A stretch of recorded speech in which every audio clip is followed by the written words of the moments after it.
Salut à toi, nous sommes Marie et Julien, experts comptables mémoralistes, banquiers d'affaires et surtout investisseurs. Nous te souhaitons la bienvenue dans ce nouvel épisode de Kick le Boom Dream, un podcast où on parle d'investissement, de finances personnelles et d'entrepreneuriat en détente et dans la bonne humeur, avec un objectif, te permettre de nous suivre dans la quête de sortir de la rat race et de prendre ton destin en main.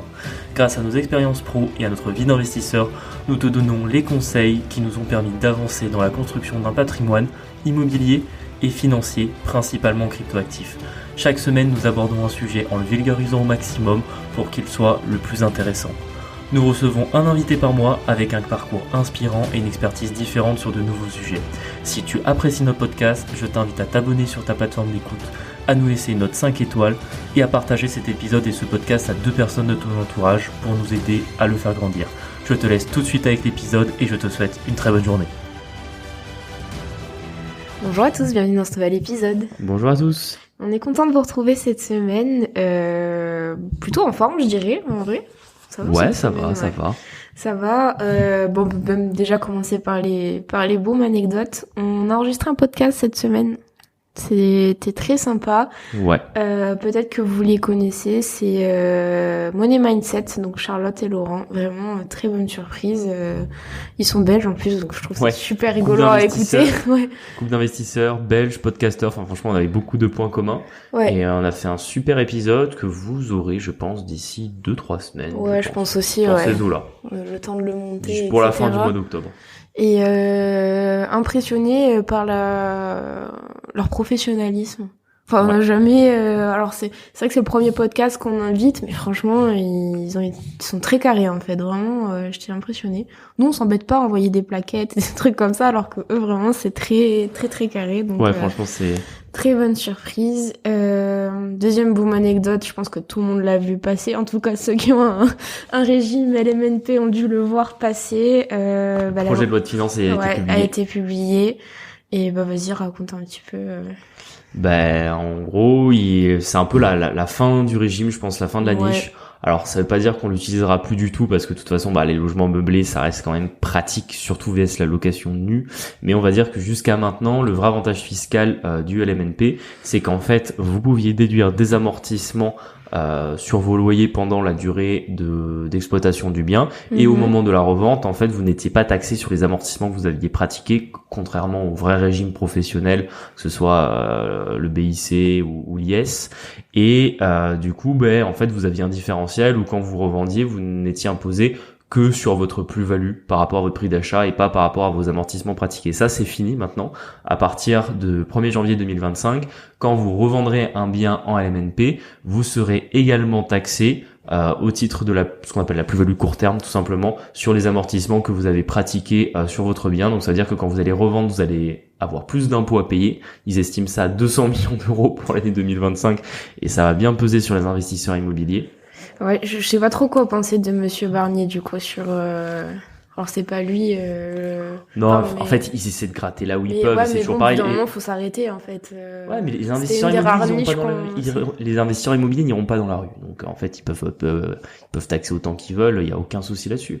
Non, le vrai problème c'est que ça continue en fait de créer une distorsion entre l'investissement immobilier dans les autres pays européens et en France. Enfin, franchement, honnêtement, aujourd'hui, la seule chose qui nous reste, c'est un environnement d'emprunt favorable avec des banques qui prêtent quand même vachement plus facilement et avec des conditions de crédit qui sont beaucoup plus attrayantes que dans les pays voisins. Sinon, à part ça, tous les pays européens autour de nous sont plus intéressants. On est moins fiscalisé sur l'immobilier. Et d'ailleurs c'est marrant parce qu'on en avait parlé justement dans le podcast avec Money Mindset. Bon, vous verrez ça dans le podcast, on parle fiscalité parce que eux sont belges. Donc vous verrez à quel point par rapport à la Belgique, on vit un vrai enfer fiscal ici. Après bon, il y a d'autres aspects où la Belgique se rattrape bien, mais en tout cas sur l'immobilier c'est quand même nettement plus simple chez eux. Et le problème, moi la vraie question que je me suis dit, c'est qu'en fait d'un point de vue strictement juridique, quand tu mets un bien au LMNP, en fait c'est une décision de gestion. Donc ça veut dire que tu prends un bien nu, tu décides de le meubler, tu le loues, tu décides de le repasser en location nue. En fait c'est une simple décision de ta part et d'un point de vue strictement juridique et fiscal, il n'y a pas de conséquences. Parce qu'en fait, c'est pas comme si tu sortais un bien d'une société ou pas. Ouais. Donc en théorie, tu pourrais très bien acheter un bien, le mettre en meublé, arrêter de le mettre en meublé, le relouer en nu, et quand tu le revendrais, t'aurais pas besoin en théorie, tu serais pas refiscalisé sur tes amortissements. Tu penses que ça marche? Je sais pas, on n'a pas encore les détails de la loi, mais moi c'est la première chose à laquelle j'ai pensé. C'est-à-dire qu'en plus, comme c'est déjà un régime qui est complexe de base, que tu passes de location nue, donc de revenus fonciers, tu parles de plus-value immobilière, qui est encore un régime à part, puis de LMNP, qui est un régime semi-professionnel. Enfin, tu mélanges 3 régimes, ils essayent de gratter là où ils peuvent en récupérant les amortissements, sauf qu'encore une fois, si tu décides de louer en meublé, puis de relouer peut-être même 3 mois en nu, et de revendre après, normalement, t'es sur le régime de cession classique, donc tu n'es imposé que sur ta plus-value, vu que ton bien, au moment où tu le vends, il est plus dans ton patrimoine de loueur meublé, et uniquement dans ton patrimoine de particulier classique. Donc bon. Et qu'est-ce qu'il faut faire? Il faut vendre ses biens, tu vois, parce que non, je pense que c'est apporter à sa SCI, je sais pas. En vrai, la LMNP, c'était la vraie martingale des investisseurs immobiliers de 2010 à 2020 quasiment. Le régime avait pris déjà un premier coup en 2019 quand ils ont pas supprimé la niche, mais qu'ils l'ont énormément plafonné avec la règle des 23 000 euros et de la moitié de vos revenus, ce qui faisait que ceux qui voulaient totalement vivre en LMNP, ils passaient LMP, qui a quand même des conséquences parce que vous deviez payer de l'URSSAF. Enfin, ils avaient déjà commencé à gratter là où ils pouvaient à ce moment-là, donc pour moi, ça avait enlevé. Ça veut pas dire que le régime était à jeter, mais bon. Nous, on en a un de LMNP. Ouais, nous, on en a un, mais c'est ça. Ça veut dire que tu faisais 2 opérations à LMNP maximum. C'est vrai que pour sortir du cash facilement, c'est quand même plus simple qu'une société. Pareil, pour commencer, ça évite le comptable, l'immatriculation. Il y a des vrais avantages là-dessus, mais en termes de perspective, aujourd'hui, vous voulez devenir un gros investisseur immobilier, vous êtes obligé de passer par des sociétés. Donc c'est simplement que demain, il y aura encore plus d'intérêt quand tu feras, tu sais, quand il y aura sur les petits réels sur Instagram où vous voyez en 3 points LMNP vs SCI-LIS, en fait là maintenant il y aura encore moins de plus points, du côté du LMNP et encore plus du côté des SCI, quoi. Bon, après moi je pense que c'est un choc pour personne. Honnêtement, ça avait plus ou moins, ça faisait déjà des années que c'est à chaque fois prévu sur les lois de finances, ils le repoussaient, il fallait bien que ça arrive un jour, donc oui. Pas grave, on s'adapte. D'ailleurs, ça rappelle un peu l'épisode d'aujourd'hui qui est sur les administrations. Donc, on vous en reparlera un petit peu plus loin dans le podcast, dans l'épisode. Ah, complètement, parce que la semaine dernière, on avait dit justement qu'on allait faire un podcast sur l'administration et sur les fonctionnaires. C'est un moment, ça va, ça vient. Mais bien 5 minutes. En ce moment, on commence un petit peu à en avoir par-dessus la cravate. Donc, c'est pour ça que c'est l'occasion d'en parler. Après, bon, comme d'hab, on va vous faire un épisode constructif. On va pas juste simplement vous raconter ce qui nous est arrivé et râler sur le sujet. Au contraire, on va en apprendre quelque chose, faire profiter de notre expérience. Ouais, c'est ça, complètement. Non, mais tu vois, ça, je pense que c'est important de le dire. Faut le dire. Tu vois, quand on prépare le podcast, on essaie toujours de le tourner avec une ligne directrice. On essaie d'amener quelque chose et d'amener des solutions et pas de simplement donner de l'info pour râler, parce que nous ça nous fait peut-être plaisir, mais c'est vrai qu'on sait que pour vous entre guillemets cool, vous allez pas passer un bon moment, tu vois. Le but c'est que vous écoutiez le podcast, vous passiez un bon moment, donc vous apprenez des choses, ça exactement, qu'on reste dans l'apprentissage et dans la transmission d'informations, quoi. Donc bon, vous nous direz si ça vous a plu. Auquel cas on aura peut-être d'autres sujets de ce type par la suite. Toi t'as fait visiter un local à une mairie, non, cette semaine? Oui, tout à fait. On a un de nos locaux de bureau qui se libère là fin octobre, parce que le vendeur, on avait acheté en juillet, mais le vendeur est resté jusqu'à fin octobre. Là, pour l'instant, on n'a pas encore retrouvé de preneur. Et en fait, cette ville-là, ils ont un peu comme dans toutes les villes, un service des commerces où vous pouvez proposer de mettre à location votre local, parce que des fois, quand il y a des gens qui veulent s'installer, qui veulent installer un business dans la ville, ils demandent directement la mairie. Du coup, j'ai fait venir la fonctionnaire de mairie avec qui ça s'est très bien passé, très professionnel. Et en fait, ce qui est drôle comme anecdote, c'est qu'elle m'a raconté que elle préférait traiter en direct avec des propriétaires plutôt qu'avec des agents immobiliers, parce que les agents immobiliers, pour la location, la faisaient galérer. C'est-à-dire qu'elle m'a donné comme exemple qu'en gros, il y avait des biens, elle avait commencé à en entendre parler au mois de mai, et en fait, elle a réussi à les visiter qu'en septembre. Donc en fait, l'agent immobilier a pas réussi à lui donner un créneau disponible, genre de mai à septembre, ce qui paraît genre zinzin quand tu te dis que derrière un propriétaire qui veut louer. Et la dernière fois, elle a fait une visite dans un local où il y avait pas mal de travaux, il y avait un problème sur la grille de la porte, et en fait, la grille s'ouvrait pas très bien. L'agent immobilier, il a fait je vous fais visiter, par contre, j'arrive pas à l'ouvrir en entier. Il a peut-être levé la grille de 50 ou de 80 cm. Il a dit je vous laisse passer en dessous, moi j'attends dehors. Donc en fait, il a même pas fait son job d'agent immobilier de quand même faire visiter le local. Il était vraiment là en mode je sais pas s'ils sont commissionnés. Bah si, parce qu'en fait, si tu veux, c'est parce que le propriétaire il met son bien en gestion, donc l'agent immobilier c'est lui qui est censé trouver un preneur, et en fait la relation avec la mairie, bah ça fait partie du job de l'agent, parce qu'en fait même si c'est la mairie qui trouve, la mairie elle est pas payée dans l'histoire, donc si la mairie elle trouve quelqu'un d'intéressé, dans tous les cas c'est l'agent immobilier qui prendra sa com, donc en fait il aurait tout intérêt à bien bosser, c'est juste que ça. Pourquoi je le raconte, c'est qu'en fait encore une fois c'est pas juste pour taper sur les agents immobiliers, mais ça me fait d'autres anecdotes d'agents immobiliers qui font mal leur taf et que des fois quand on nous demande ouais mais vous avez des problèmes des fois avec vos locataires, pourquoi vous déléguez pas tout? Voilà, justement pour ce type d'exemple, parce que si moi j'étais le propriétaire, je peux vous dire que je le secoue l'agent immobilier quoi. Donc, bon. Clairement. J'ai une question d'abonné, c'est Luc qui nous demande si on a des conseils pour choisir sa protection juridique. En gros, il a eu un souci sur sa RP et en gros sa protection juridique était insuffisante quand il a fallu passer au tribunal, alors que par exemple pour sa conjointe elle était beaucoup plus élevée, donc je sais pas la nature du problème. Oui. Mais est-ce que tu as des conseils en particulier? Ouais, alors bon, là on va dire il y a la partie plus juridique et après il y a la partie bancaire derrière. Sur l'aspect juridique, en fait il faut vraiment regarder dans le contrat directement, et je sais que c'est un peu embêtant, mais il faut lire les clauses et regarder les exclusions. En général, les protections juridiques, souvent, elles ne vont pas assurer tout ce qui est un peu sinistre personnel, donc tout ce qui va être divorce, succession, licenciement, tout ça normalement c'est pas couvert par les protections juridiques. Normalement, après tous les problèmes que vous allez avoir sur votre RP le sont, sauf ce qui va concerner en général les contrats de VFA, les constructions, l'achat dans le neuf, ça en général c'est pas couvert. Mais ça se regarde en fonction du contrat. Donc là, on n'a pas la nature du problème, c'est un peu plus compliqué de donner un avis ou une solution de ce côté-là. Mais si le contrat de sa conjointe assurait mieux, c'est probablement parce qu'il y avait moins d'exclusions, alors peut-être que le contrat était plus cher ou c'était tout simplement pas chez le même assureur. Après, sur l'aspect bancaire, assurance, ce type d'assurance, soit vous les avez en général en option de votre contrat de résidence principale, c'est-à-dire que ça va simplement être une petite option que vous prenez pour 2 € par mois en plus et au moins ça vous permet de vous couvrir. Après, ce qu'il faut faire attention, c'est que certes c'est des assurances qui sont pas chères mais qui ont des plafonds assez bas, c'est-à-dire qu'en général sur un litige vous allez maximum être remboursé entre 3 et 10 000 € le litige en fonction de la taille, sachant que en vrai les frais d'avocat, les frais de justice ça va très vite. Donc 3 000 € pour un petit litige c'est déjà limite, mais si maintenant on est sur des gros litiges, je sais pas, on peut imaginer un arbre qui tombe sur une maison, il y a des experts où il y en a pour des années, on peut facilement largement dépasser les 10 000 €. Tu vois, pour donner un exemple, ça fait une autre boom anecdote. J'ai eu comme ça un cas avec un client dont la maison était relativement récente, elle avait moins de 10 ans et il y a eu un problème de fissure, c'est-à-dire qu'en fait la maison était sur le point de s'effondrer avec d'énormes fissures dans la façade parce qu'elle avait mal été construite et que le sol était trop argileux, ils ont fait une mauvaise étude de sol, les fondations n'étaient pas adaptées, du coup la maison a bougé. Et le souci, c'est que il a fallu du coup faire intervenir les experts. C'est effectivement la décennale du constructeur qui a pris en charge. Le problème, c'est que tout ça, ça prend énormément de temps.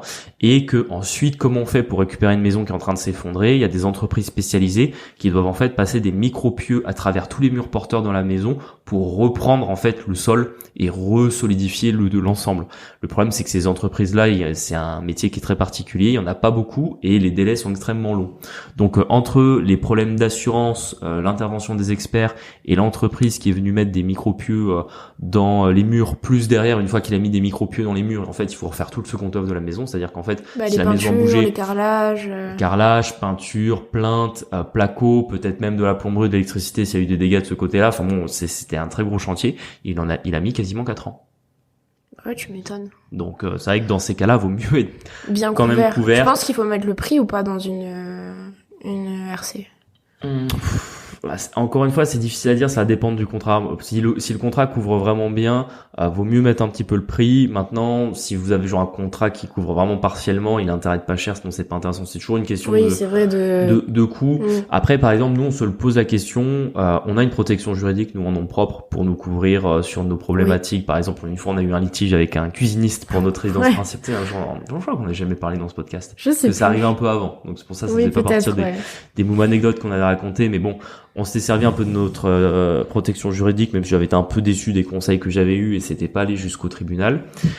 Sinon, ça peut servir aussi si vous avez un problème de voiture, si vous avez un problème avec un voisin. Enfin, mais c'est quand même. Il y a les cambriolages aussi. On a un pote, non, ça couvre les cambriolages ou pas? Bah non, ça c'est. Non, pardon, c'est la. C'est pas ta.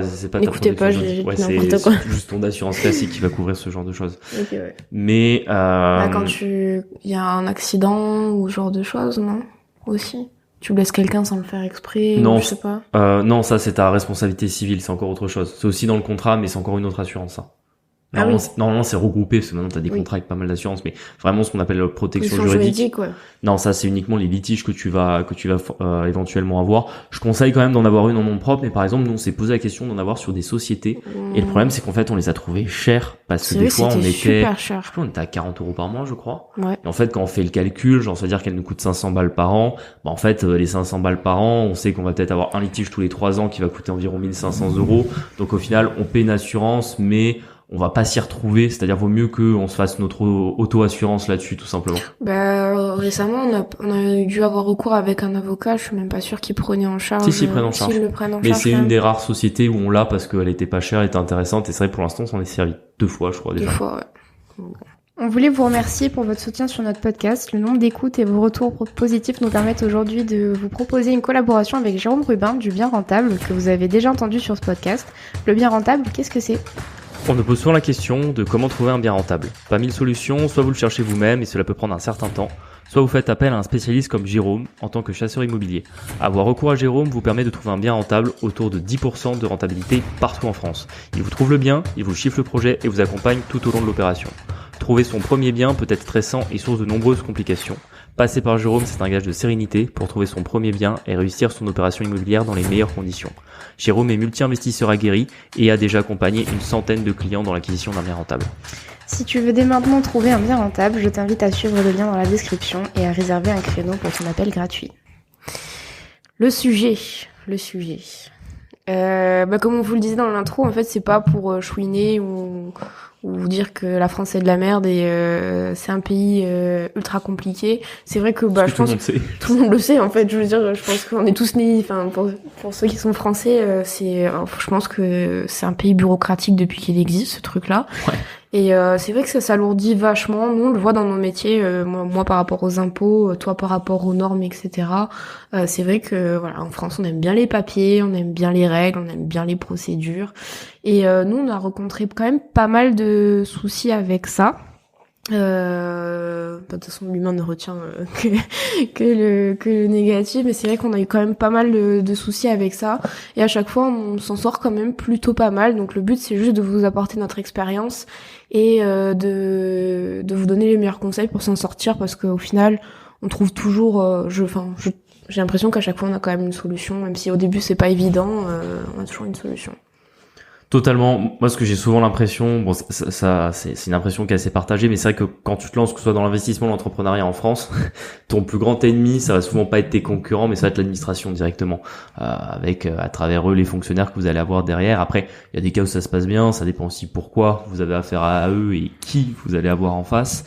Mais c'est vrai que dans la plupart des cas, par exemple, nous typiquement, pour l'instant notre parcours, surtout d'investisseurs immobiliers, on a eu énormément de bâtons dans les roues, dû principalement aux mairies, mais pas que.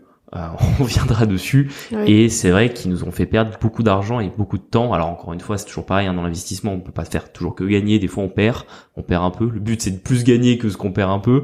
Mais c'est vrai que, en fait, on a de quoi faire un énorme épisode dessus, parce que on faisait un peu dans les notes de l'épisode, on préparait un peu les différentes anecdotes qu'on avait et également les manières dont on avait géré les problèmes qu'on a eu, et on se rend compte qu'en fait on en a eu à peu près sur les 6-7 dernières années, on a eu au moins 2 à 3 fois par an à faire, surtout sur les dernières années, 2 à 3 fois par an à faire l'administration, et franchement 2 fois sur 3 ça se passait pas bien.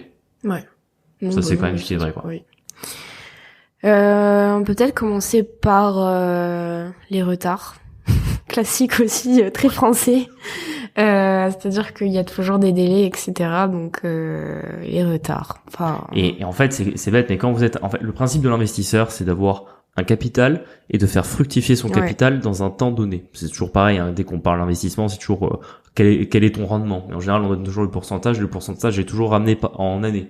Le problème par rapport à ça, c'est qu'en fait, tant que l'investissement est pas en place, vous gagnez rien. C'est un peu, bon, moi, des fois, j'ai des clients, ils abusent un peu, tu vois, typiquement, dans mon métier de banquier. Des fois, j'ai un client, il nous fait un virement d'1 million, il veut qu'on les place, et même nous, tout prend du temps. Mais du style, des fois, ça va prendre 15 jours. Et il est là en mode, ouais, mais pendant 15 jours, j'ai pas gagné d'intérêt. T'es un peu là en mode, bon, bref, calme-toi un petit peu, genre, on va te les placer pendant 10 ans, si t'as perdu 15 jours, genre, en fait, on n'y peut rien. Et à un moment donné, quand tu fais un virement, ça prend un peu de temps, quoi.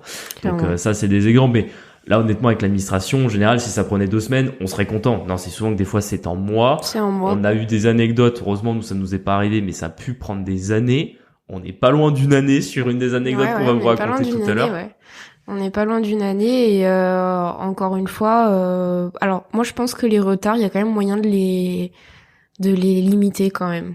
En fait, faut être toujours derrière, faut appeler, faut être, tu vois, faut relancer, etc.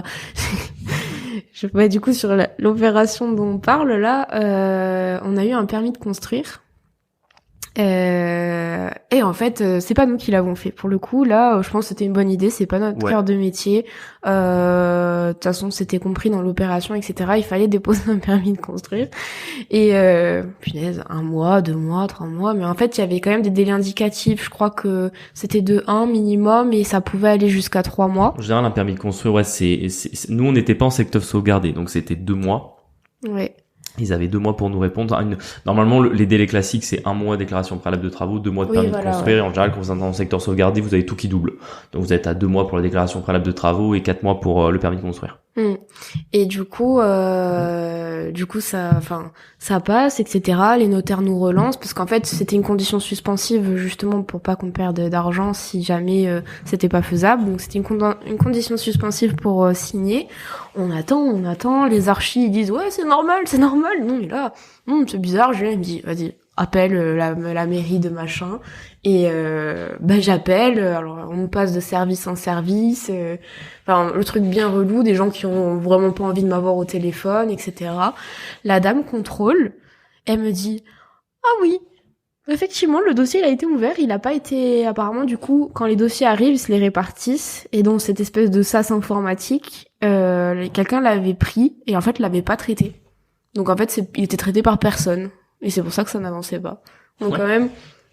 pensez des fois quand c'est trop long, de manière anormale, n'hésitez pas à relancer parce que souvent c'est de l'erreur un peu bête. Toujours parce qu'en général le retard c'est justement ça, c'est qu'en fait ils l'ont pas fait dans les temps parce qu'en général il y a toujours un délai là comme je vous disais, normalement ils ont ça fait 2 mois pour nous répondre.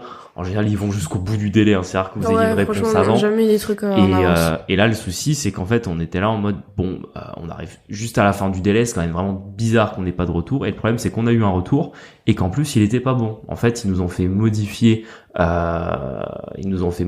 ce qu'on avait demandé dessus, ce qui fait qu'en fait, d'une autorisation qu'on s'attendait à voir vite, on est reparti sur un délai de 2 mois parce que même si l'architecte a été réactif et a modifié tout de suite ce qu'il fallait, en fait, on est à nouveau reparti dans un autre délai de 2 mois pour avoir enfin notre papier qui nous permettait, et du coup d'une signature prévue initialement en janvier, on a signé c'était même en décembre à la base. Décembre, ok, ouais. Bon, moi je sais qu'on a signé en mars. Et encore une fois à cause de la mairie, donc vous voyez c'est du temps perdu parce que c'est un chantier qui est décalé, et en plus le décalage de chantier aujourd'hui on le paye, donc c'est vraiment problématique. Pareil, on a un souci de menuiserie, je pense que pour ceux qui sont là depuis longtemps vous le connaissez, mais en fait c'est toujours pas réglé, ça fait plus d'1 an maintenant qu'on a loué ce bien à notre preneur, et en fait on a voulu changer les menuiseries, alors je pense qu'on le refera pas d'ailleurs, c'est un peu l'expérience.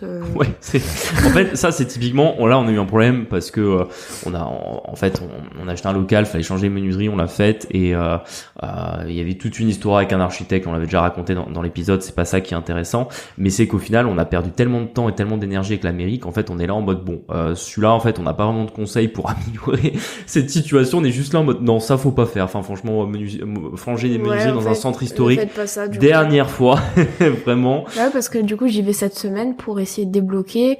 On a rendez-vous le 7 je crois novembre avec l'architecte des bâtiments de France. Moi je sais d'avance que ça va être refusé, et en fait voilà. Il y aura encore un petit truc, sachant que derrière on a une subvention de 10 000 €, donc ça veut dire qu'on a 10 000 € d'or. On l'attend pas avant 2025 la subvention, donc complètement, sachant que nous les premiers frais qu'on a eu là-dessus, on a payé début 2024, en mois de février qu'on a commandé les menuiseries, donc ça veut dire qu'on met quasiment 1 an à récupérer la subvention. C'est ça. Et encore, là on n'a même pas l'autorisation, une fois qu'on l'a, ils vont nous dire ah non mais les subventions ça doit passer devant je ne sais pas quel comité. Il y a 3 mois de code d'attente pour une commission de merde, et qu'après une fois qu'on aura l'autorisation d'avoir la subvention, en fait ça sera mis au paiement, et puis je sais pas, il y a encore un énième fonctionnaire qui va devoir se pencher dessus pour nous faire le virement, et on l'aura fin d'année 2025. C'est une dinguerie, c'est une dinguerie. Donc pour limiter les retards, je sais pas si t'as d'autres conseils. Moi, à part vraiment être derrière eux, pareil, on vous l'avait dit une fois, mais on a loué à la mairie de cette mairie-là d'ailleurs. On a loué en fait, c'est eux qui avaient déjà le local quand on a acheté. Et du coup, ça nous dérangeait pas de leur continuer à leur donner le local. En plus, c'était pour une asso, etc.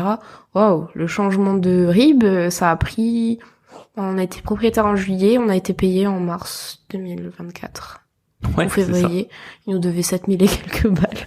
Et alors, on savait qu'on allait être payé, mais en fait, fallait relancer tout le temps. Au final, ce qui a fait bouger, c'est qu'on a eu un élu. Ouais, c'est ça, c'est carrément, on a dû prendre, mais ça on y reviendra dans un autre conseil qu'on veut donner dans cet épisode, mais c'est qu'on a dû carrément aller passer derrière les fonctionnaires, finalement directement aller voir l'élu, donc le politique, pour faire bouger les choses, quoi. Et c'est vraiment une dinguerie. Donc, je sais pas si t'as des conseils pour limiter le retard, les autorisations. Moi, je dirais de déléguer tout ce qui est trop technique et qui est pas de votre sort, les permis de construire, les DP, etc. Pareil pour les menuiseries, j'avais fait la DP moi.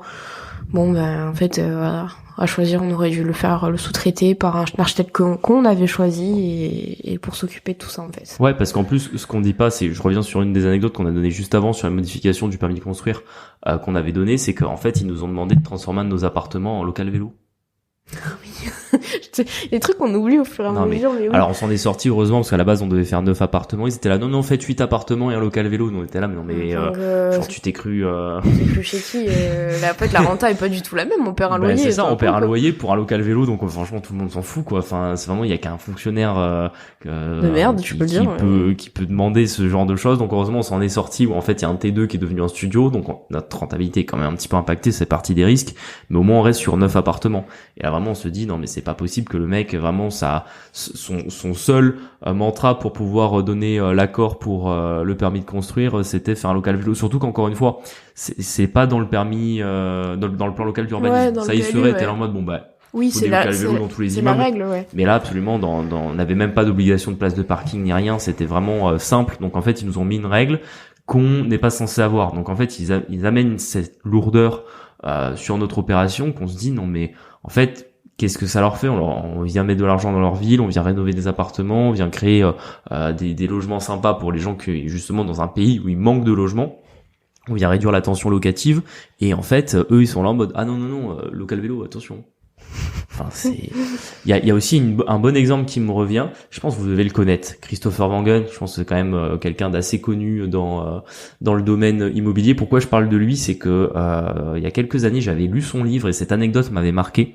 En fait, il avait investi dans un immeuble en 2016 et c'était une des premières opérations qu'il faisait en France. Et en fait, il achetait une maison de ville de R+3. Il voulait faire 4 appartements et pour faire les 4 appartements, il avait besoin de diviser parce que c'était comme c'était dans un centre historique, il faut une déclaration préalable de travaux qui vaut certificat de division pour pouvoir transformer ce qui était une maison en 4 appartements.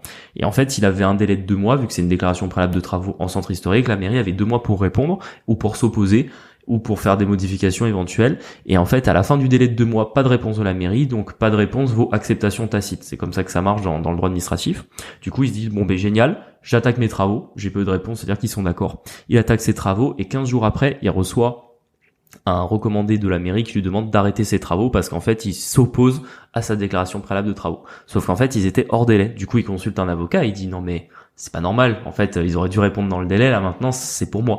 Et en fait, l'avocat lui dit, malheureusement, c'est une mairie, donc ils vont... Non, en fait, tu vas avoir une amende, et le problème, c'est que sinon, tu te lances avec 50 procédures et de frais en justice pour essayer de montrer à un juge que, en fait, la mairie a pas respecté son délai et que la mairie va simplement dire qu'en fait, ils avaient du retard et qu'ils avaient du mal à traiter les dossiers, quoi. Donc, c'est vraiment une espèce de complexité qui vient se rajouter, qui fait que quand vous voulez investir ou entreprendre, ils viennent vraiment vous mettre des freins et ils viennent vous attraper vraiment et s'accrochent à vous pour vous ralentir. Et je trouve ça dommage parce que on pourrait aller beaucoup plus loin, beaucoup plus vite. Par exemple, il suffit de voir, on rénove 100 000 logements par an en Allemagne au niveau de la rénovation thermique. Ouais. On est à 20 000 en France. Ouais, oui, mais d'un autre côté, je suis pas étonnée. Bah ouais. C'est là aussi où on vous l'a déjà dit, mais quand vous commencez alors petit et pas trop complexe, parce que je pense que typiquement ça c'est le genre de choses qui peut un peu freiner, tu vois. Moi souvent j'ai des gens qui me montrent ouais ça c'est rentable et machin. Quand tu vois les travaux, j'ai un pote il m'a dit ouais diviser le terrain d'une maison qu'il a, etc. Je dis mais ça va pas. En fait c'est chiant, tu vas t'emmerder avec un géomètre, rien ne sera bon. on commence petit, et vraiment, je pense que c'est vrai que ceux qui sont architectes et qui ont l'habitude de ce genre de choses, je pense que ça doit être un peu plus facile, mais c'est vrai commencez pas direct avec des travaux, des divisions, des trucs comme ça, c'est trop lourd et c'est trop risqué surtout, je pense. Mais là, j'ai une anecdote qui me vient justement, bon, on reparlera un peu de DPE tout à l'heure, et en fait, j'ai un client qui a un immeuble dans un centre historique, ouais. L'immeuble est classé, et en fait, au niveau des DPE, il est léger, donc en fait, il voulait remettre des nouvelles menuiseries, ouais. Il faut garder double vitrage bois. Faut garder le bois, ouais. Non, mais même, ils voulaient les mettre en bois. Ah oui, ça, d'accord. C'était pas un souci. Okay. C'est simplement que l'architecte des bâtiments de France a dit non, c'est des menuiseries d'exception, etc. Faut les garder telles quelles. Il est là. Non, mais je suis bien d'accord, mais si on garde les menuiseries du 19e siècle, en fait, les locataires vont avoir froid et mon DPE sera jamais bon. Du coup, des fois, on arrive à un moment donné où c'est le serpent qui se mord la queue. C'est-à-dire que vous avez des fois des normes qui vous demandent de faire quelque chose pour améliorer l'efficience énergétique du logement. Ok. Et de l'autre côté, vous avez les architectes des bâtiments de France ou je ne sais quelle administration qui vous dire ah non, surtout vous gardez votre menuiserie actuelle. Et t'es là en mode en fait, mettez-vous d'accord, est-ce que je rénove mon logement ou est-ce que je le laisse tel quel? Et si je le laisse tel quel, je le loue quoi, parce que sinon je vais pas garder des menuiseries sur un immeuble que je loue pas, sinon il y a un problème dans l'histoire quoi. Donc c'est vraiment ça qui est dommage. Et puis ça on en a déjà rapidement parlé dans un anecdote qu'on a eu, mais c'est le manque de réactivité. Ouais, alors en fait, d'un côté, je sais pas si je me mets à la place des fonctionnaires, mais je vois bien qu'ils en ont rien à foutre et que c'est pas leur problème. Et tu vois, ils doivent avoir tellement des grilles comme nous qui appellent toute la journée parce que ça marche pas, que ils ont même pas de peine en plus. Ouais. J'ai dit non, c'est non, et arrêtez d'appeler et machin. Moi, j'ai été bloquée d'une mairie, hein. Ouais, c'est vrai. Ils ont bloqué ton numéro. Ils m'ont bloqué mon numéro parce que mais d'un autre côté, ça avançait pas. Du coup, on appelait tous les jours. Bah oui, mais bon. Non, t'as raison, le manque de réactivité, mais du coup, comment il faut se comporter avec ces gens-là? Parce que c'est vrai que t'as une tendance à vouloir t'exciter au téléphone, mais en fait, ça mène nulle part de s'énerver avec les gens, parce que déjà, ils en ont rien à foutre pour commencer. Déjà, je pense qu'il faut être le premier point qu'il faut quand il y a un problème, faut se remettre en question, c'est déjà fournir des dossiers complets. Ça, c'est la base de la base avec l'administration. Faut vraiment que vous soyez carré. Parce qu'en fait, si votre dossier est pas complet, ils vont soit le perdre, soit le refuser. Des fois, vous l'envoyez par mail, ils vont vous le renvoyer par courrier. Enfin, vous allez perdre un temps fou. Faut vraiment, c'est pour ça que quand on en reparlera en fin d'épisode de la délégation des tâches administratives, parce que les choses qui sont pas complètes, en fait, c'est pire que mieux, dans le sens que c'est ça qui va vous faire perdre énormément de temps. Et ça, pour le coup, vous pouvez pas mettre la faute que sur les fonctionnaires parce que votre dossier, vous étiez pas carré. Ouais. Ensuite, faut vraiment communiquer clairement, c'est-à-dire en général, moi quand j'en ai au téléphone, je demande toujours les délais. Je demande est-ce que il me donne un délai, est-ce qu'à la fin de ce délai-là, je peux le relancer ou est-ce qu'il me reviendra vers moi avant? Et également, des fois quand vous avez comme ça un service de secrétaire, qui est la personne en charge du dossier. En réalité, dans beaucoup d'administrations, on peut quand même avoir la personne qui gère directement le dossier. Et ça, je trouve que c'est pas mal parce que des fois, ça permet d'en discuter directement. Et ça, on vous l'a déjà dit dans d'autres épisodes, mais on le redit aujourd'hui. Soyez toujours poli et courtois, même quand vous êtes énervé, même quand, voilà, à un moment donné, vous avez envie de secouer le cocotier. La personne qui gère votre dossier, si vous êtes poli, si vous êtes sympa, déjà vous faites une grosse différence avec tous ceux qui le supportent. Clairement. Donc des fois, ça peut vous permettre de régler votre problème rapidement, en mode la personne dit lui il m'a eu au téléphone, ça se voit qu'il est un peu agacé parce que ça prend du temps, mais il est resté poli, courtois, il m'a demandé combien de temps j'allais encore mettre, du coup je vais faire son dossier en premier. Ça peut arriver, ça marche pas à tous les coups, ça malheureusement, des fois vous allez juste tomber sur des gens qui s'ils peuvent vous planter, ils vous planteront, mais des fois vous tombez sur des gens qui sont équilibrés et qui décident souvent de vous aider. Je trouve que c'est mis en avant, d'ailleurs souvent ils le disent, c'est vrai que il y a eu un raté. Oui. Voilà, bon, on a déjà parlé d'Enedis, mais c'est vrai que pendant un moment, tu t'es pas trop énervé et ça va mieux. Et ça va mieux. Alors qu'il y a vraiment des raisons. Je m'énerve avant, après, mais pas quand je suis au téléphone avec eux. Il y a vraiment des raisons de s'énerver. C'est vrai que Julien, il a un self-control et en fait, c'est assez mis en avant. Et du coup, par exemple, notre dossier, il est passé directement par la chef d'équipe parce que ils ont fait trop de merde avant. On aurait insulté le bonhomme. Il nous aurait dit vous recommencez le tout depuis le début. Et on s'en fout quoi. On vous laissera courir le maximum des délais, alors que par exemple nous des fois on a eu, alors qu'on aurait dû avoir un délai de jusqu'à 2 mois, on l'a eu à J+1 quoi. Donc des fois ça peut vraiment faire la différence. Moi je sais que j'ai tendance à, même quand il y a eu un problème, même quand il y a des délais etc, je suis là ok bon, en gros j'en sors un espèce d'ok qui veut dire je suis d'accord, malheureusement, je voudrais faire autrement, mais d'accord, c'est comme ça. Quelle est la suite? Comment on fait pour que ça aille plus vite? Et ça, des fois, vous essayez en fait d'être constructif, aussi simple que ça, et ça va vous permettre de faire avancer les choses et d'aller au mieux vers la réussite de votre dossier. Et faut pas oublier qu'à la fin, en fait, on en revient à son pourquoi. C'est-à-dire que quand tu investis, tu veux faire du patrimoine, tu veux changer ta vie ou simplement augmenter tes revenus, et faut pas oublier que du coup cet objectif-là, il doit guider tout ce que vous allez faire. Et en fait, ça sert à rien de partir en croisade face à une administration où elle gagnera. Vous gagnerez jamais. Vaut mieux toujours rester dans le mode de se dire comment je fais pour que ça avance. Clairement. Non, c'est vrai que c'est pas simple. Hein. Des fois, t'as vraiment envie de les passer une bombe à la mairie. On en parle plus, tu vois, mais. Mais tu vois, ça c'est un truc quand même, c'est dommage. Alors ça y vient, hein, la digitalisation des administrations, mais ça c'est un truc quand on parle de dépenses publiques. Honnêtement, je pense qu'ils pourraient faire énormément tout simplement en étant plus digitaux chez eux et en simplifiant énormément leur process.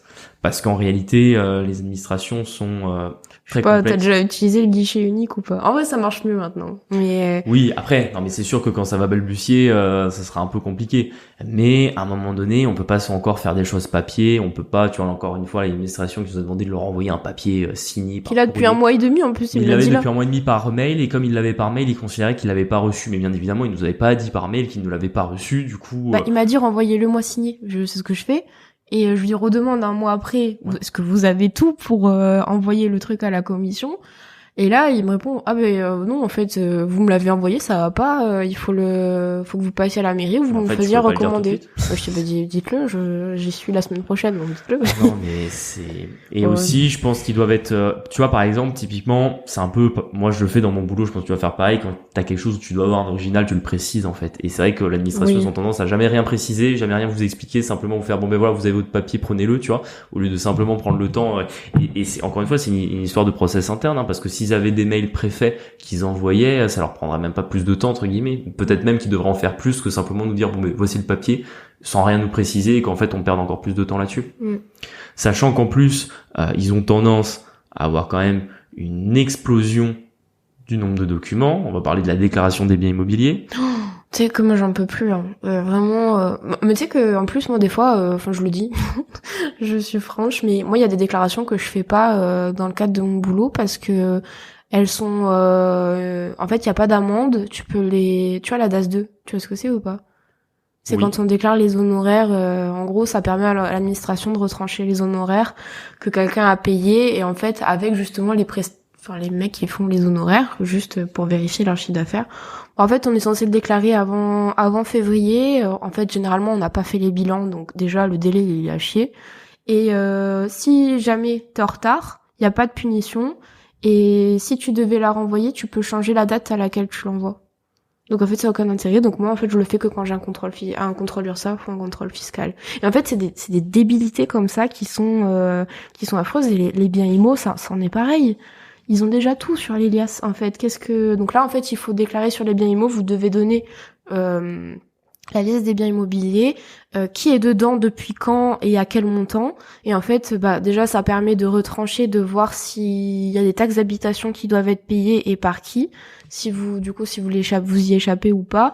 Et surtout que si c'est des locataires, c'est eux qui la recevront, tu vois. Oui. Et puis au moins, ça leur donne comment tu dis, là où quelqu'un habite. Oui. Surtout qu'en fait, ils auraient pu faire simple en mode, s'il y a rien qui change, vous avez rien à déclarer. Là, non. Ils te disent que chaque année, tu dois tout redéclarer ce que t'as déjà fait. Alors, même si tu peux, entre guillemets, tu cliques et t'as moins de clics à faire quand il y a rien à modifier. C'est mieux fait déjà cette année. Mais le problème, c'est qu'en fait, c'est juste encore une énième déclaration de plus. Qui fait perdre du temps à tout le monde, y compris aux fonctionnaires. Je pense que limite, on parlera des contrôles fiscaux après, mais au final, t'as beaucoup de fonctionnaires qui doivent perdre du temps sur les problèmes qu'ils ont par rapport aux déclarations des biens immo. Donc au final, sans doute qu'ils contrôlent encore moins ceux qui je pense que personne ne le contrôle, mais je te dis, t'as même pas de relance, en fait. C'est des trucs où je pense qu'on y viendra à la pénalité, mais t'as pas de relance. Oui. Pareil, les IFU. Après, il existe quand même dans la loi, hein. Je sais plus, tu peux avoir une amende. Ouais, mais pas de relance. Pareil, les IFU. Alors, les IFU, c'est c'est le comptable qui le déclare quand vous avez fait des déclarations, des distributions de dividendes et que ça doit faire, tout ce qui est RCM, etc., qui doivent remonter sur la déclaration de revenus. C'est le comptable qui le fait. Pas fait, remonte pas de pénalité en soi. Et pourtant, en fait, c'est toujours, ils recroisent toutes les infos et je trouve que c'est vachement en décalage avec tout ce qui est RGPD, tu vois, ou pas. Oui. D'un côté, ils veulent protéger à fond les données, mais de l'autre côté, tu dis à quelle heure t'as mangé, quoi. Enfin, c'est... Puis c'est lourd à faire, c'est super lourd à faire. Et surtout qu'en plus, ça c'est un peu un problème français, mais c'est les changements permanents de l'insécurité juridique. Et ça, typiquement, on parlait du LMNP tout à l'heure. Ouais. Le régime, il a déjà changé 4 fois depuis 2019. Crois, ouais. On vous a pas fait tous les petits changements parce que des fois il y a des changements à la marche qui vont concerner que les meublés de tourisme ou que les Airbnb, mais en réalité il y a certains régimes fiscaux ou simplement des règles juridiques qui changent quasiment tous les ans ou tous les 2 ans. Et ça on se rend pas compte, mais en réalité c'est un gros problème en France parce que ça fait fuir les investisseurs et les entreprises étrangères parce que il y a des pays où en fait les lois elles changent une fois tous les 30 ans, tu vois. Donc en fait c'est super, tu veux lancer un business là-bas, tu sais que ça changera jamais. Par exemple, on reparlera du coup dans un autre épisode de fiscalité en Belgique. La fiscalité en Belgique depuis les années 70, c'est la même. C'était énorme. Il y a rien Ils qui ont a rien, changé ça a rien depuis les changé, années 70. Après bon, on peut le critiquer, on peut se dire qu'aujourd'hui c'est plus adapté, mais je veux dire nous la fiscalité immobilière elle change tous les ans. Elle change tout le temps, c'est vrai. Il y a peut-être un juste milieu à un moment donné à trouver entre les deux et aussi en ça qui font une complexité énorme. Typiquement la fin de l'artificialisation des sols. Je sais pas si vous en avez entendu parler, c'est pas très intéressant pour notre podcast, mais ça intéresse plutôt les grands promoteurs et tout, même si c'est quand même un sujet de fond de la crise du logement en France, mais c'est qu'en gros, ils veulent diminuer le nombre de constructions en fait qui vont être faites en France dans les années futures pour arriver à 2050 où en gros, il y aura plus de nouvelles constructions sur de la nature vierge, ou en tout cas si c'est sur de la nature vierge ou des terrains agricoles, ce sera compensé par d'anciennes structures qui seront démolies et rendues à la nature. C'est un peu ça le principe de la loi. Et là, déjà, pour 2030, ils veulent diviser de moitié par rapport à la période de référence qui est 2011-2016. Donc, c'est un peu bizarre parce que la population, elle grossit quand même. Mais la population grossit, il y a déjà un problème de logement, tout le monde te dit qu'il manque 1 million de logements en France, et t'es là en mode, bon, il manque 1 million de logements, et en fait, ils veulent diminuer le nombre de sols artificialisés, et en fait, quand tu construis, t'es obligé de couler du béton, t'as pas d'autre choix, quoi. Donc, ok, t'en as qui te diront que t'as quand même des solutions en mode augmenter la hauteur des immeubles, mais ça tu peux le faire pour les immeubles nouveaux, les immeubles anciens, si les fondations sont pas prévues pour, tu peux rajouter un R+1, mais tu peux pas rajouter un R+5 sur un immeuble qui était pas prévu pour, quoi. Clairement. Donc ça typiquement c'est un autre souci. Ça concerne pas directement notre épisode sur les problèmes avec l'administration, mais ça vient quand même ajouter des freins à tout simplement le fait d'entreprendre dans l'immobilier. Et honnêtement, je pense que des promoteurs en France, d'ici 15 ans, il y en aura beaucoup moins. C'est-à-dire que souvent, ils se seront restructurés en mode les plus gros vont racheter les plus petits. Ouais, faudra faire autre chose, en fait. Parce que, oui, il y en aura de moins en moins. Bon, vos IMO, de toute façon, enfin, votre IMO, il va prendre de la valeur, c'est sûr. C'est pour ça que c'est une bonne valeur d'investir dans l'immobilier, parce qu'avec ça, vous êtes sûr qu'en fait, la pénurie des logements va s'aggraver. Mécaniquement, ça va tirer les loyers et les prix vers le haut. Enfin, en fait, et après, vous retrouverez le serpent qui se mord la queue, c'est qu'ils diront, oui, et du coup, les loyers sont trop chers, qu'est-ce qu'on fait? Plafonnement des prix. Ouais. Donc ça en fait, ils organisent la pénurie des logements, déjà. après ils font, bon, du coup, comme il n'y a pas assez de logements, les loyers sont trop chers. Bon, qu'est-ce qu'on fait? Bon, on va mettre un plafond des prix. Du coup, à plafond des prix, des gens vont se désintéresser d'investir dans l'IMO, ils sont là. Bon, du coup, maintenant, on a un plafond des prix, on peut plus construire, et en plus, dans les logements anciens, plus personne les rénove, parce que quand les rénove, c'est pas intéressant, on peut pas les louer assez cher. Enfin bon, bref, vous voyez un peu l'envers du décor. En soi, vraiment, hein, c'est encore une fois là on regarde de manière macro de ce qui se passe, mais si vous le regardez vous à votre niveau, vous n'avez pas ces soucis-là à vous faire. Mais il y a également des problèmes de monopole de l'État qui vont nous toucher pas mal. Ouais, et ça. L'eau, l'électricité. Vous avez pas le choix de faire avec eux. Et bah là, en fait, ça remonte déjà à tous les problèmes qu'on a déjà rencontrés avant. Et ça, malheureusement, c'est pour ça que réfléchissez bien quand vous allez devoir faire des démarches administratives, parce que c'est compliqué. Là, ouvrir un compteur. Donc en fait, c'était un local assez ancien. Il n'était pas exploité depuis longtemps. Et en fait, ce que Veolia a fait, c'est qu'ils ont coupé l'eau. En fait, ils ont retiré le compteur carrément. Ils ont mis une bague, non? C'est ça qui sort du tuyau, je crois. Oui, en fait, ils ont enlevé le compteur. Alors pourquoi, ça, je t'avoue qu'on n'aura pas même eux, ils savent pas. Ouais, même eux ne savent pas. Mais ce qui est sûr, c'est qu'en fait, moi, je pensais que c'était juste un compteur divisionnaire. Je me suis déplacé avec le plombier, et en fait, non, il faut mettre un vrai compteur d'eau. Du coup, faut appeler Veolia. Et ce qui est drôle dans cette histoire-là, c'est que encore une fois, si le marché était équilibré, qu'entre guillemets vous pouvez aller demander à n'importe qui, non, vous avez qu'une seule entreprise à qui vous pouvez le demander. L'entreprise elle est archaïque, elle vous dit non, mais si vous voulez installer un compteur, vous devez venir en physique à l'agence. Genre je peux pas le faire par mail. Je suis obligé de me taper 1 heure et demie de route. Je peux avoir un numéro de téléphone, elle me dit ah non, il y a pas de téléphone chez nous. En fait, c'est que des plateformes en plus où vous tombez sur quelqu'un qui est pas du tout du coin. Ils ont pas le téléphone, c'est encore un peu tu vas voir les artisans de Veolia, ils se déplacent en charrette, c'est presque. Je sais pas mais truc de fou. Et bon, je sais que ça va prendre encore 1 à 2 mois le temps qu'il fasse le devis, que je le retourne signer avec le paiement. Qui trouve un technicien, que le technicien vienne, alors que l'OP elle doit prendre même pas une demi-heure à faire, bah en fait c'est comme ça. Faut juste l'accepter et l'anticiper un petit peu. Après, c'est exactement ce que tu dis, c'est bien, tu nous fais une transition parfaite. En fait, faut planifier, vous devez toujours penser en amont parce que vous allez à un moment donné vous retrouver avec des délais et que quand vous avez ces délais qui vont se poser devant vous, plus vous les avez anticipés en amont, plus vous allez réduire l'impact que vous avez. Et même si des fois les administrations elles ont l'impression que vous les bousculez, parce que nous ça nous est arrivé, hein, des fois on était dans des OP, on était qu'au tout début, on n'avait même pas l'accord de financement, on était déjà en train d'appeler à droite à gauche pour faire valider les autorisations. Ils étaient là, vous allez un peu vite, on était là, bah en fait non, parce que quand la banque va valider, on va les signer chez le notaire et je vais pas perdre 3 mois de loyer parce que derrière l'administration suit pas quoi. Et surtout que pour le coup cette année je pense qu'on en fait vraiment les frais, on a été très ambitieux au niveau des délais, enfin ambitieux dans le sens où on pensait que c'était vraiment réaliste et en fait on se rend compte que c'est tellement lourd l'administration qu'en fait il fallait 6 mois de plus que ce qu'on avait prévu. Donc en fait là une OP qui était censée être finie depuis juin, on y est toujours et à mon avis on y sera encore en novembre je pense. À peu près. On est combien? On est le 13 donc ouais à mon avis on y est encore en novembre et tout ça c'est des pertes de loyer, c'est des intérêts bancaires qui sont mis tous les mois à vide sans contrepartie en face et en fait personne n'en a rien à faire, c'est pas leur problème et ça en fait faut l'anticiper. Tu vois, si on avait su, peut-être qu'on aurait demandé je sais que ça peut se faire les différés d'intérêt où tu payes pas du tout d'intérêt. Ouais, mais par exemple dans notre cas c'était pas pratique. Nous c'était très bien qu'on ait un différé. Simplement c'est vrai qu'on a eu 12 mois de différé. On pensait finalement qu'on allait pouvoir faire énormément de trésor. Et en 12 mois on va quasiment les épuiser quoi. Après ça me fait rebondir typiquement quelque chose qu'on peut anticiper sur lequel on a eu pas mal d'expérience, c'est les permis de louer. Ouais, oh punaise les permis de louer oui. Et les permis de louer. Ça, tu vois, j'ai un avis qui est plutôt, ni bon ni mauvais. Je trouve pas que ce soit une mauvaise chose les permis de louer. Je pense. En fait, sur le principe, c'est bien dans la manière dont c'est fait, c'est chiant. Alors ça peut te protéger de d'autres problèmes un peu plus graves que juste ce qui. Explique peut-être déjà ce qu'est le permis de louer. Le permis de louer, en fait, c'est souvent dans les centres-villes, je pense. C'est souvent dans les quartiers un peu paupérisés, donc ça va être les centres-villes anciens. Souvent là, vous achetez de l'immobilier à rénover. C'est souvent dans ces zones-là qu'ils vont mettre le permis de louer. C'est ça. Et alors c'est pas mal sur le principe parce que du coup, avant de mettre votre bien en location, vous faites venir une personne de la mairie qui vient contrôler la salubrité du logement et la décence du logement. Alors c'est là où du coup il y a la théorie et la pratique. Souvent, du coup, comme Julien l'a dit, c'est des quartiers qui sont paupérisés. Souvent, c'est des très vieux immeubles ou des très vieux appartements. Et du coup, les choses, elles sont faites comme ça a pu être fait, en fait, parce que la structure du bâtiment ne faisait en sorte que ça doit être fait comme ça, etc. Et souvent, vous vous retrouvez avec des fonctionnaires qui ont des grilles qui sont pas trop adaptées. Je me rappelle...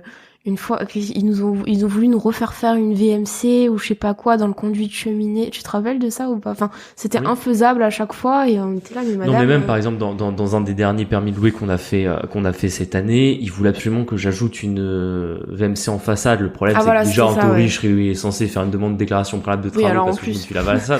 C'est qu'on tombe sur des gros problèmes après. C'est qu'on en revient sur le serpent qui se mord la queue. C'est surtout qu'en fait c'est un vieil immeuble qui a parfois plusieurs centaines d'années. Je vais pas amuser à demander à un artisan à carotter un mur porteur quoi.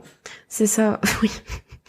La base quoi. Enfin, à un moment donné si on peut pas faire on peut pas. Et c'est vrai que du coup c'est des petits logements. Alors moi je sais que j'ai un ami qui est soumis au permis de louer là pour un de ses appartes. Alors déjà pour prendre rendez-vous c'était plus d'1 mois. Je dis c'est super. Nous on n'a pas eu ça encore. Du coup vous perdez 1 mois de location. 1 mois de location. Elle est venue. Elle a dit ah ouais mais l'immeuble il est trop sombre. En fait c'est parce que l'immeuble est face à un autre immeuble.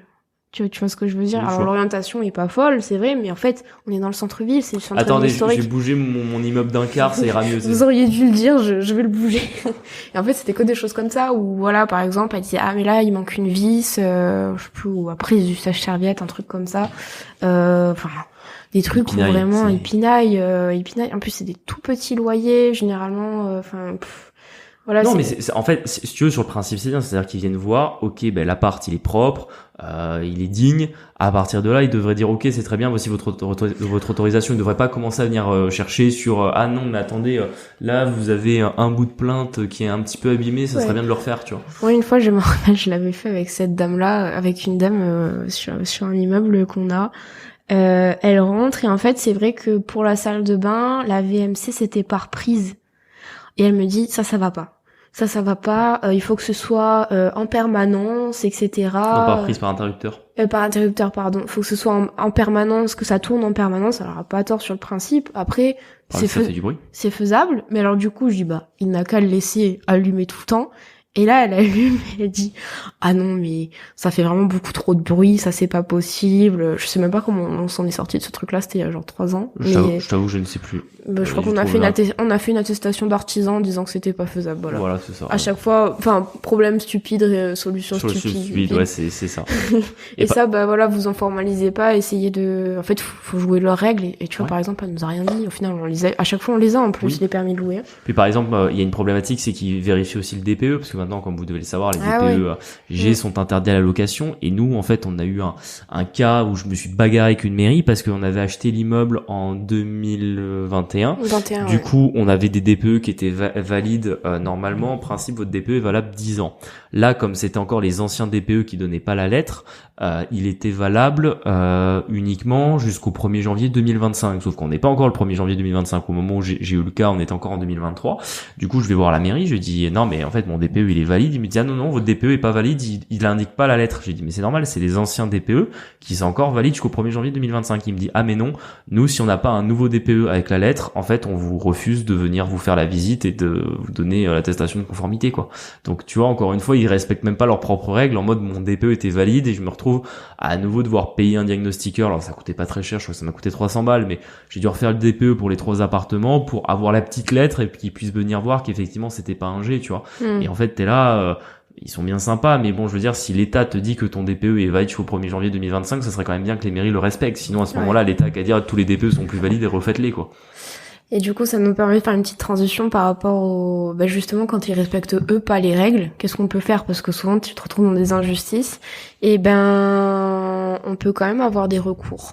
Oui. Alors, il y a quand même 2 voies. Ouais. Moi, le premier cas, je vous dirais, voir si c'est suffisamment important. Si c'est pas suffisamment important, des fois c'est bête, mais il faut laisser tomber. Par exemple, on parle dans les histoires de permis de construire, si vous l'avez mis en condition suspensive d'un de vos projets et que vous voyez que c'est pas réalisable, sortez, laissez tomber l'opération. Maintenant, là par exemple, on a parlé des permis de louer, il y a des petites astuces, voilà, pour essayer de s'en sortir.